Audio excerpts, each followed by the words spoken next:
Le chômage n'a pas encore commencé. Ce qu'il y a maintenant, c'est un échantillon du chômage. Le vrai chômage arrive. Et le problème qui se pose, c'est quoi? C'est que quand vous partez dans ces écoles, vous formez et vous revenez sur le marché de l'emploi. En fait, si vous vous basez uniquement des formations dont vous avez bénéficié à l'école, en fait, ça sera difficile pour vous de travailler.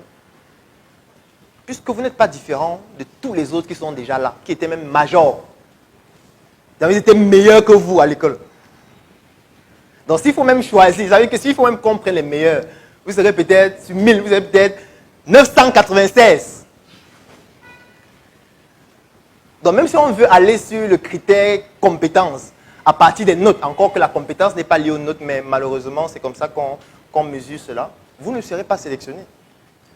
Donc, fatalement, il faudrait qu'après l'école, et là j'ai pris l'exemple avec les médecins, pour que vous puissiez comprendre directement que ceux qui n'ont donc pas ce niveau, ceux qui ne sont donc pas médecins, ceux qui ne sont donc pas ingénieurs, ceux qui n'ont donc pas fait beaucoup d'études, ce sera donc pire pour eux. C'est donc la raison pour laquelle il est important, après ces études, de se poser la question, qu'est-ce que je peux créer? Quel est le système que je peux implémenter, en plus de ce que j'ai appris à l'école, qui me permet de créer ce qui n'existe pas? C'est de ça qu'il s'agit. Qui peut me donner la capacité maximale de recrutement dans la fonction publique au Cameroun? Ça veut dire le nombre maximum de personnes qui peuvent travailler dans la fonction publique. Vous connaissez combien? Qui a une idée? Oui? Bon, pour le commun des mortels, c'est combien de personnes? C'est une très bonne statistique, mais je veux qu'on donne un nombre. Non, comment? 300 000. Au Cameroun, c'est une statistique de 2018. 300 000 personnes. Alors, je tiens à préciser que dans les 300 000 personnes, il y a ceux qui sont déjà là, qui ont peut-être 21 ans. Ils vont travailler peut-être jusqu'à 60 ans, 65 ans. Il y a certains qui ont déjà 65 ans, mais ils résistent encore. Ils sont encore plus solides que les plus jeunes. Ils veulent continuer à travailler. Donc, ce qui fait que si on voit le nombre de postes à pouvoir en réalité chaque année, c'est très faible. Maintenant, l'autre question que je vais poser, vous connaissez combien d'étudiants il y a au Cameroun par an? En fait, pour connaître la statistique, c'est facile.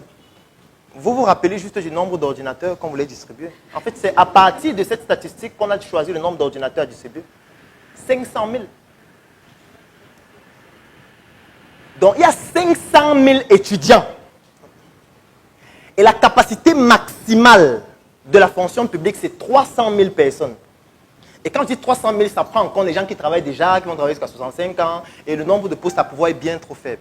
Mais la question que vous devez vous poser, c'est, vous allez travailler où après l'école? On ne peut pas vous recruter, c'est impossible.